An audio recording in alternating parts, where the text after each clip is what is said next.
What's up, guys? Welcome to the Sesh. Today, I got a very special guest. Eddie, it's the first time we met, right? In person? Actually, in person, All formally. right. So let everybody know what you do. So me, I'm the Director of Marketing for Domain Development Corporation, and I also do sales and operations for Evergreen Land and Properties, which is a private owner finance company, and I also own a consultancy focused on marketing, construction, real estate, and just different things like that. It's called EAX Consulting, so I'm happy to be here. Awesome, man. So today we're just going to chat marketing because I was telling you earlier, it's like with the process last year when I was creating the documentary, it took so much time. And then we jumped into a new documentary, which takes so much time away from the thing that I really enjoy doing, which is marketing. So I'm getting back in, not getting back into it because I always did it, but just talking about it again. I think it refreshes me because I get to learn a lot more. So right into the gates, what are 3 tips that people can use here specifically in the Rio Grande Valley to help market their companies? Oh man, paid traffic. That's the first thing, bro. Paid traffic is so important. So many people don't utilize it. I feel like the branding game, it works 100%, but it's a long game. Yeah, it's so slow. a lot of the problems that I see a lot of even friends and agencies here is that they pitch the branding. And so when the client gets on board, you know, they're on board for 2 months, but it takes so much time and you're doing so much work as let's say a marketer. But the client's like, hey, what's going on? It's like, hey, it's kind of, you have to build the results. And paid traffic, it's fucking overnight. Bro, it's immediate. You create an ad right now, you have results by morning or within 2 hours. That's crazy, man. I know. Touch on that a little bit more because I wrote an article about content marketing versus the ads. So ads, immediate, content marketing, goodwill, long term. Yeah. Touch more on that. Oh, man. So the content game, I see it as an investment, man. Just leave your, in this case, you're investing time, right? And obviously some business owners are investing money, but I like to tell people, don't expect to see any results from that immediately if you're not supplementing it with paid traffic. They both go hand in hand and they help grow each other. But mainly I feel like people creating content is super important, but you just have to have the paid traffic so you get the different eyeballs and even more people, at least if you're trying to scale faster, right? At least I don't know what the objective might be, but if you do that and you just keep pushing even paid ads to your, content, like whatever content strategy you have. And that way you get more eyeballs. Because I have seen a lot of people, I don't know why, a lot of people have toned down their ad spend this year, bro. I haven't seen very many business owners running, that much paid traffic. It's a lot of bigger corporations that I've seen. I don't know if I'm just my algorithm is off, but no, yeah, you're right because I've noticed it too. I've noticed that a lot of people have not been spending money on ads, which auction is the way Facebook and Instagram works is through an auction. Exactly. So the ads are cheaper and the leads are becoming cheaper. Which is fine because for my clients, I'm just doing great. And domain, we're okay, great. But yeah, a lot of people aren't utilizing it.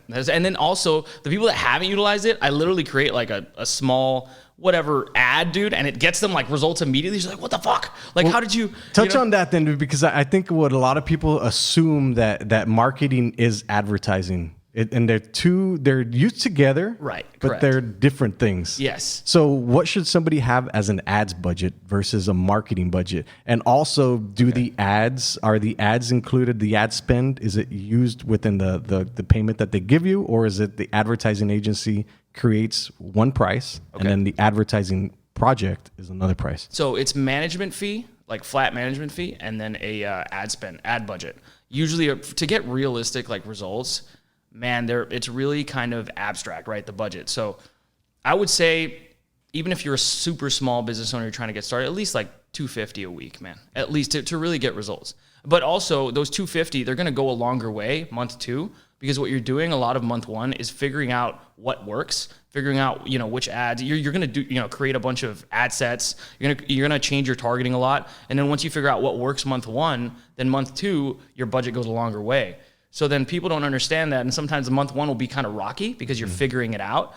But see it through, and then month 2, come back to your results. What worked? How many leads did we get? Did we get any? How many calls? Whatever. What were the results? And then from there, you're like, okay, then it was this audience that worked. Let's narrow it down. Change the targeting and optimize for next month. Yeah. And then next month, you'll see usually more times than not, you'll see way better results. Yeah. No, you're absolutely right. The optimization of the ads is what we're trying to do in the background, and I think a lot of people obviously they want those immediate results. Some of them aren't clean. Right. But also, like, that's just how it is. You get more eyeballs funneling down into your little funnel, and you get that clean lead. Dude, and another thing is another step to it. So data, bro.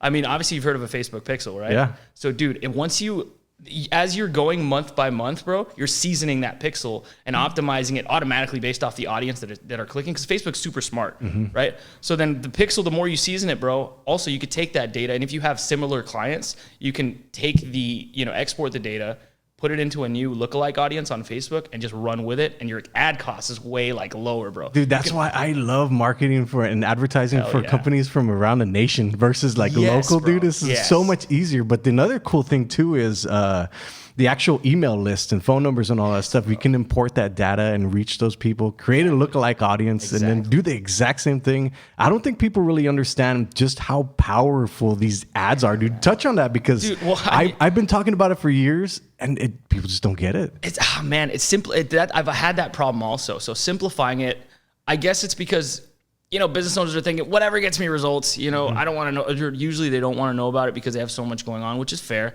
But I feel like at least everybody should know about how powerful these social platforms are. It's not just like paying for ads. It's literally an entire structured system that it's like, if you're great at it and if you know what everything does, you're going to do amazing, right? But if you don't, and you're like a business owner trying to do it yourself, and you don't know how to do any marketing or never created content or anything, it's a lot harder, right? So even man, I've been also like, just to segue a little bit, I've been thinking of ways to give people like more affordable, I guess, advertising solutions. options. Yeah, dude, because a lot of people can't afford a management fee and ads, especially if they're getting started, or at least they'll pay it for 1 month and they'll be like, hey, let's pause, the next month because you're optimizing the ads and didn't get, it's like a bell curve, if you will. Yeah, usually the first thing that goes is the marketing and advertising budget. It's all right, guys, but that's probably the most important thing to have. Yeah, dude. Like so a lot of people do that. They let go of the marketing and advertising budget so they can take care of payroll. And then when the reality of it is your people that you have on staff weren't even doing their job anyway. And so let's say, your ads were directed towards calls, your office is getting calls and your people aren't, taking care of it. So there's a lot of systems in between, the ad and the actual sale or the result that they want. And a lot of people think that it's us, right? Yeah. The advertisers, no, you're fucking me over because there's no results. When reality of it is, bro, one time when I had my previous marketing agency, had to dive into their whole sales process. We did call tracking, call recording, scripted. Like we wrote their entire sales team a script down to the T. It was a pain in the ass. I'll never do it again. But I proved to the business, I was like, your salespeople suck, dude. Yeah. You got to hire another salesperson. Well, that's the thing, dude. It's very hard. Sales is fucking hard to begin with, and it's something that you have to do all the time. So staying on that subject, what are like the top 3 skills that somebody needs for sales specifically? Oh man, sales. Okay. Enthusiasm is huge, bro. You have to be enthusiastic. If you're not excited about what you're doing or selling, it emits the energy and people aren't going to be excited either, right? 2, have a structure and kind of know where you're going to take the person or know what the objective is going into a meeting or a call, right? So it's like, okay, it's like, what do you want to do? What do you want out of the meeting? Because everybody, when they have meetings, wants something, right? Realistically. So it's like, okay, what's your goal? Identify the goal and figure out what their needs are and how to meet them in the middle sometimes with what you're offering. And sometimes it doesn't always work, right? Sometimes there's people that, don't really need what you're offering. And so don't push either. But like really kind of open the conversation. At least for me, this has worked a lot, dude. Open the conversation based on the other person. Mm-hmm. Try to figure out what the other person needs. Let them talk as much as they can, gather as much information, and then not use it, but like educate yourself with it and be like, okay, yeah, maybe, this might fit here or this might fit here. And then just offer the solutions, And then from there, the person's gonna be like, hey, well, he listened, or she listened to what I was saying and what my problems were. And 2, he has a solution, he offered a solution. So that's pretty much what it is. And then number 3 would be, dude, honestly, just a lot of people fear sales because of the scenarios that they put in their head, like, oh, what if they, like rejection and all that shit. Yeah. But if dude, just like doing it and like really just going for it, people are gonna say no. People are not gonna want what you have to offer all the time. So just do it, run through the numbers and I find that that's a really good thing for people that don't know how to sell, because the ones that do know how to sell and can actually back up what they can do are gonna be super fucking successful. Exactly. Like I've noticed a lot of marketing companies and advertising companies come up over the years and they've disappeared. It's because they're not consistent. Exactly. And they probably, it's one thing to be posting pictures Right. on social media. It's a different thing to optimize it and put the whole marketing behind it. So can you kind of touch on that, like how it works for where you work now, what the whole picture of a marketing director takes care of, what they do, Gotcha. the daily stuff. So marketing director, I like to see, I really do see it as like an entrepreneur. I know there's not a lot of these like positions available but here's pretty much what it's like. It's taking care of the entire image of the company, all the print assets, all the advertising, all the, video assets, fucking content, bro, fucking posts, and just the entire, everything digital in regard to graphic design, website, everything. It's all of that, pretty much protecting the company's image and promoting it as much as you can and keeping everything, up to date, which is a pain in the ass as well. Yeah. But so then it's like all maintaining the entire boat is one thing, but then getting creative on the side, that's super, super difficult, man. Yeah. And I think that's pretty much what it is. The biggest struggle usually in creating anything or maintaining anything is usually creativity. So if you give yourself if you're spending too much time in the operations of let's say marketing or nitty gritty stuff, then I feel like you have to find a balance, man, because creativity is what drives you and your business and marketing and your clients forward. Yeah. So it's dude, people, that's what I'm struggling with, making time for the creative, because I know it's there and it's always been there and I can apply it and you stuff. You just don't practice it enough that it doesn't come to you as easy as the other stuff. Yeah. It's a very interesting thing, man, because you, as a marketer or advertiser creator, there's different parts of it. There's a technical side and then there's obviously the creativity side. Both of those obviously need to be married together to form this amazing thing that you're about to push out. Exactly. One thing I wanted to touch on was the optimization of the internet. Oh, man. And this is, I've been doing this for a long time. You can SEO the shit out of everything across the internet. And I don't think people really understand this, from a personal branding standpoint. And maybe you can touch on this, is how you optimize the internet across platforms like YouTube, written articles, video content. Kind of touch on that. Okay. So by optimizing the internet, you kind of have to connect everything, add back to one, source or one objective, we've seen it on different places like TikTok, YouTube, Instagram even. I feel like optimizing the internet, it's obviously before you do that, you got to find, like we said, your objective. And then once you have that objective, make sure you have at least one area where that person can take action based off whatever your objective is and link it back to just that one area and accomplishing that.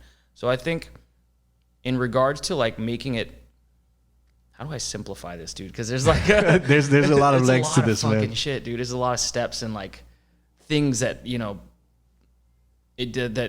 you have to do to really optimize the internet, if you will. Josh, why do you do that? I like those hard questions because I find it's very interesting that we can do that. Yeah, for sure. We can optimize the fucking internet for your name. Yeah, literally. For an entrepreneur that wants to be seen, that wants to be known, you can coach them along the way and this is the things that you do. These are the things that we have to implement to optimize your name or your business name on the internet, because I don't think people really understand having your business in the physical world is different than having your business in the digital world. Exactly. There's two different things, but you have to manage them differently. Yes, bro. So touch on that, dude, because I don't think people really understand that their digital image is probably what drives people to their actual business. Exactly. No, it really is, man. And especially okay. So there's another level, which I do now. It's combining the digital and tangible assets that are on the ground. Dude, okay, but I'll get into it's so sick, dude. It's awesome. Touch on that, dude. Okay, so combining digital assets that are on the ground with trackability and scalability and everything. So obviously QR codes are huge, bro. Everybody uses QR codes, right? But you'd be surprised that nobody uses fucking QR codes, bro. I see all these things. Everyone's like, dude, why would you not lead traffic somewhere. Dude, I know. Like, you have your sign there. Don't just put your phone number. Yeah. You're not always going to answer it. Also, give them like they're going to ask for information anyway, right? So why not simplify it? Give them a QR code, and then you can track how many people scanned it, and then pull their data. This is mind-boggling to me that people, you can do this with a flyer. I know, bro. God. I mean, I do it everywhere now, Yeah. right? But like, shit, dude, like so many people aren't taking advantage of that. Like going back to this is where it's like going back to the data and optimizing the internet. It's like, dude, your QR code, let's say this is your sales process, for example, as a construction company. You have a sign, you're trying to sell a house, right? People need information on the house. Scan the QR code. Okay, cool. They scan the QR code. They're still interested. They give your name, phone number, and email. Great. Let's say they, in the time being, they're not qualified or they're not, point is they can't grab the house or buy the house, right? Yeah. So in the future, what you do is you put them on a list, and then boom, you can also not only reach out to them directly, which works, but what I would do is I would retarget them for pennies on the dollar on Facebook, Instagram, TikTok, whatever, because you have a list of data of all of your previously qualified buyers that just didn't buy that one house, but that doesn't mean they won't buy anything else from you.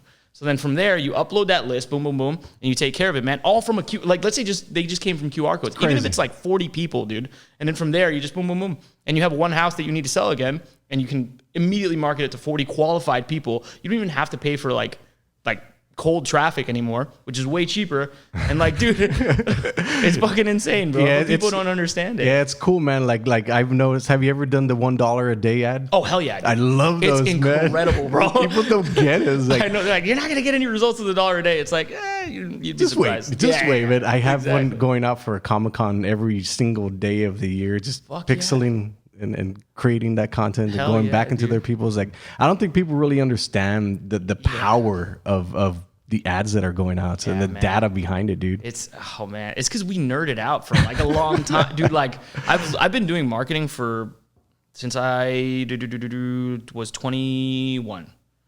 You're like 22 now? Oh, thanks, bro.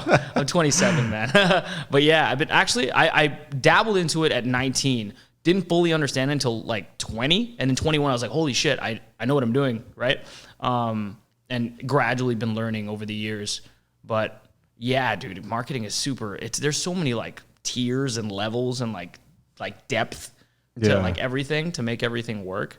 But it's crazy, dude. It's just, and also like, I don't know if you have this problem personally, but like when I had my agency previously, I feel like it's so difficult to handle every single channel. Like let's say whether it's content, graphics, fucking ads, bro, just like shit. And the problem we're having is, what if we got a client that wanted everything, right? It's like, oh shit, okay, well, one, how do we bill them effectively to where, let's say we outsource some stuff, we still make money, but also, sometimes we would tell them, hey, the first month of ad budget is on us. So that as like a selling point. So you're fronting the ads. Yeah, exactly. What's interesting, dude, I was listening to Alex Hormozy, who was talking about some dude from Silicon Valley that would front all the ads for political opponents that were like fucking high end, and he'd have to front like $3 million in ads. Fuck, bro. Or was it $6 million? And he would make a commission like of $1 million, dude.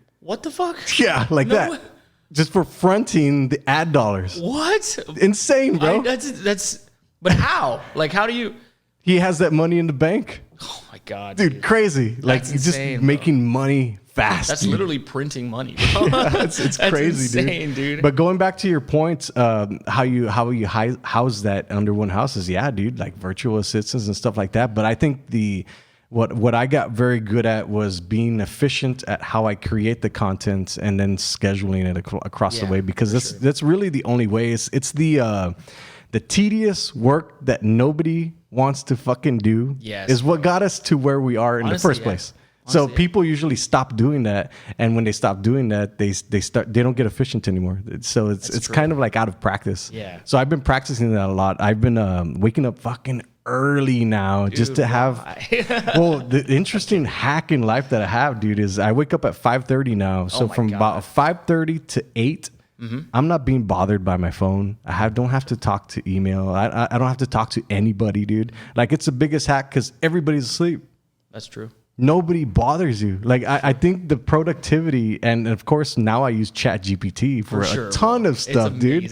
Like it has increased my productivity during that 1 hour and a half that I'm awake early, dude. Like it's pushed it so much further. Damn. Talk about Chat GPT, dude, because I don't want to because I use it a lot, bro. Dude, I think a lot of people like these guys aren't well. The way I said how I use Chat GPT is it allows me to put the written text in a way that is in my head. Got it, but I don't have the formal education to or structure. Structure to put it out. Because realistically, the output that ChatGPT gives is just as good as the input that you give it, right? So, I mean, if you don't have the right idea, the right prompt won't be spit out, essentially, right? But ChatGPT is amazing for writing like. Dude, especially with SEO, bro.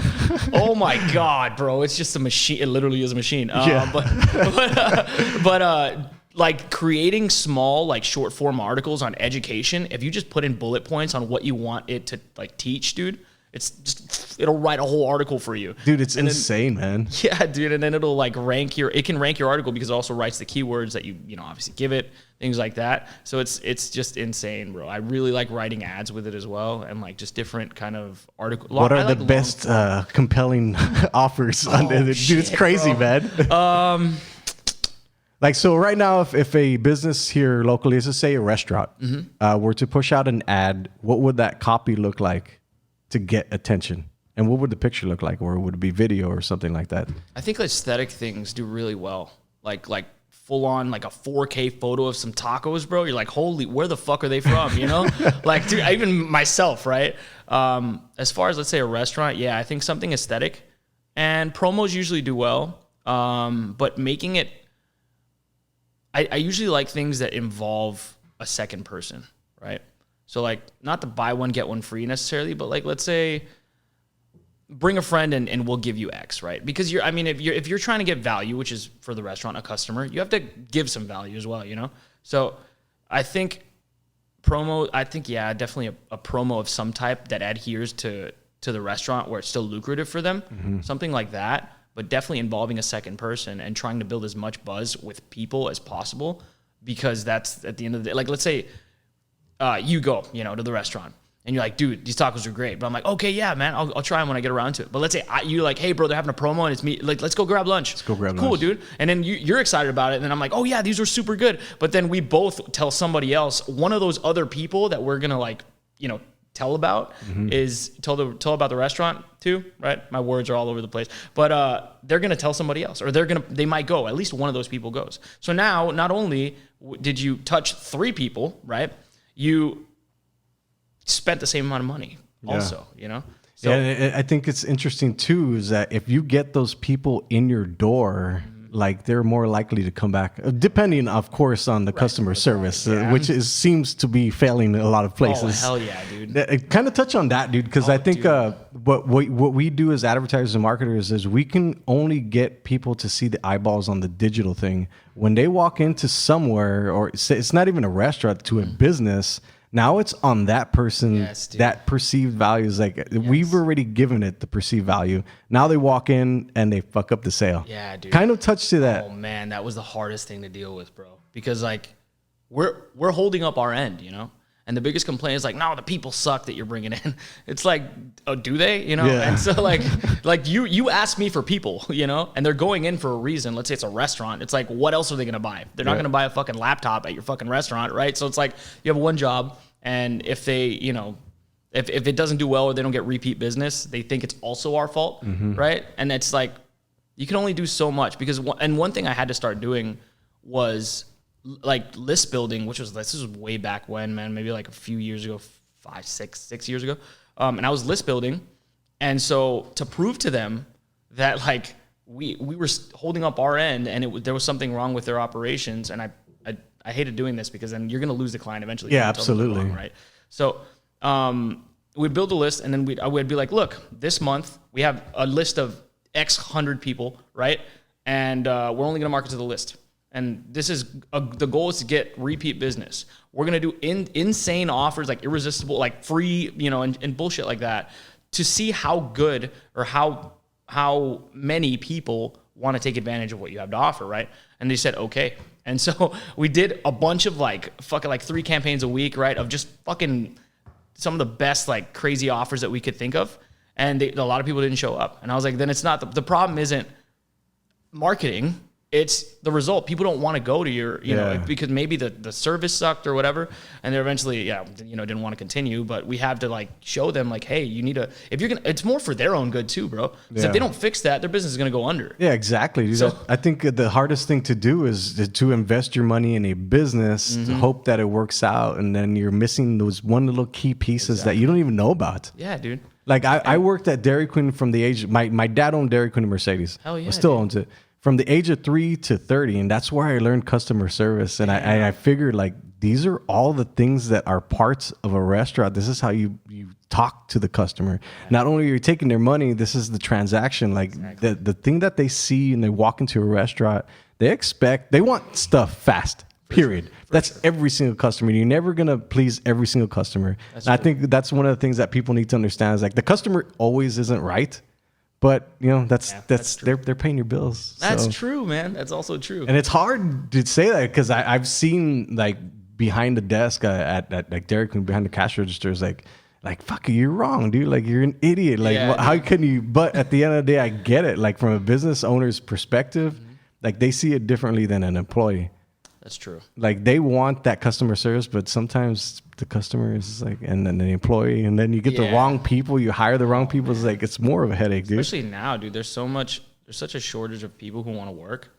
That it's like a lot of people are having trouble with that, dude. Even in construction and the realm I'm in, but mostly like restaurants, bro. Yeah. Restaurants are having so much trouble hiring solid people. And I mean, I've seen people offering like crazy incentives, higher pay, all that stuff, but I have no idea what's going on with the landscape right now in regards to that alone. Yeah. So it's an interesting thing, dude. Let's talk about the real estate world real fast before we finish off the podcast. What does that look like right now? I've heard interest rates and all this stuff is crashing. And what does that really look like? So what I've noticed is people are sitting on a lot of money, bro. People still want to buy. That's the thing. Now, the question is, since interest rates are higher, people are getting outpriced, right? So they can't buy as much house as they used to, and a lot of times the house that they want and they could still pay for, they just don't qualify for. So a lot of people the people are still buying a ton of real estate in general, but it's just, dude, the rates are fucking everything up. It's crazy. They're and then fucking everything the banks that are imploding right now, Oh my God, I know, bro. I was like, oh, okay. I saw my Bitcoin go up. I was like, oh. And then it went up the next day again. I was like, oh. And then it went up again. I was like, whoa, oh shit, okay. It's at 26, I think. I checked it right now before we walked in. But yeah, fuck yeah. I have no idea what's going on. I mean, the market kind of did come back, up a little bit today. But yeah, I have no idea what the fuck's going on with the banks, man. So your age group, 27? 27, yeah. What do you see with your age group? What are they investing in? What are they doing? What does that landscape look like? Because I'm 41. I don't know any of that fucking world. So if I were to market to somebody your age, what would I do? Oh, man. Lifestyle developments, man. Like sell the lifestyle. Like a lot of things that, people my age are buying are like, where the fuck am I going to live? And what's going to be around there? If it's not fucking like dope, I don't want to live there, bro. Because you're going to spend the money anyway, right? And wherever you're going to live, whether it be a house, apartment, condo, whatever. It's just a lot of people are flocking towards lifestyle developments, which is what we're focused on, which we'll probably have to do another podcast on because it's going to be. So somebody has to turn McAllen into San Antonio, right?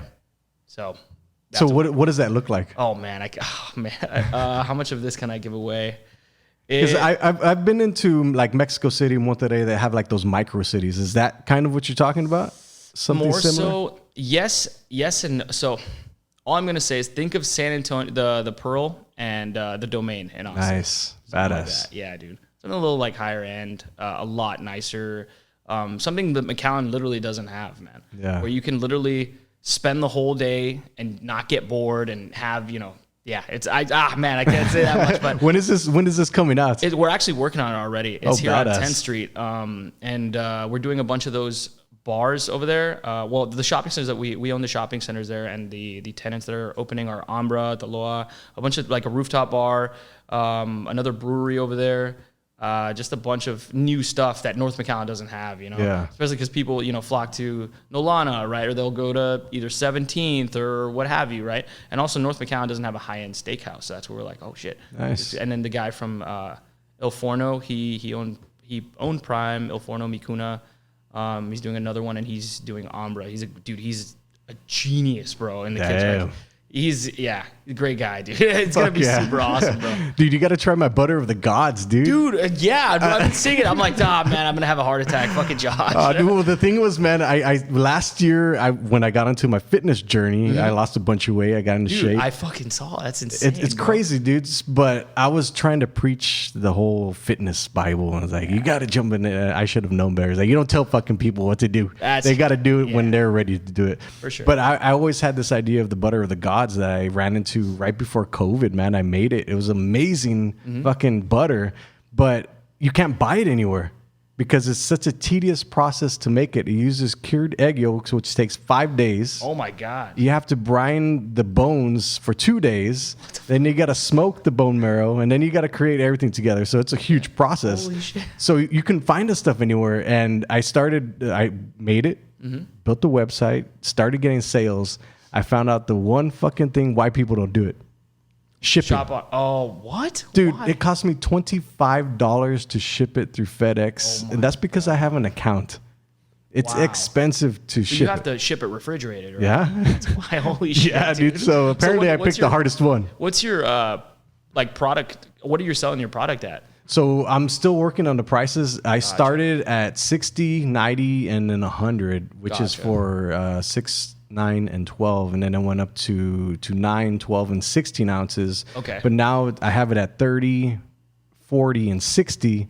But after yesterday's, I sent it out. It cost $25. There's zero profit there. Oh man! So I got to raise it back up so I can I'm still working on the numbers, dude. Like it's all being optimized right now. It's interesting. It's interesting, dude, because I optimized the whole website with ChatGPT.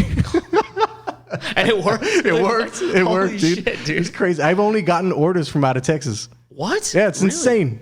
Which is perfect because it helps me figure out the shipping. Yeah, for sure. It's awesome. Hell yeah, dude. It's crazy, dude. That's insane, man. If I don't have to sell to anybody in the Rio Grande Valley, I'd be a happy man. Hell yeah, dude. It's like no faces, no complaints, no nothing, dude. Hell yeah. All right, dude. Well, before we finish out the podcast, give one more tip to a business owner here that they can take home and implement today. In regard to marketing? Anything. Marketing. Stay innovative. Like, don't get comfortable with your numbers and your sales going up like incrementally. Like, keep innovating and try to find new ways to refresh, refine, and stay creative with your business. That's the only way to scale and grow if that's your objective. But yeah, stay innovative. A lot of people just like stay stagnant. Yeah, man. Yeah. Fuck yeah. Fuck that's yeah. the number one thing. Eddie, I appreciate your time. No problem, bro. See you guys Great next time seeing on you, the bro. Sesh. Peace. Hell yeah.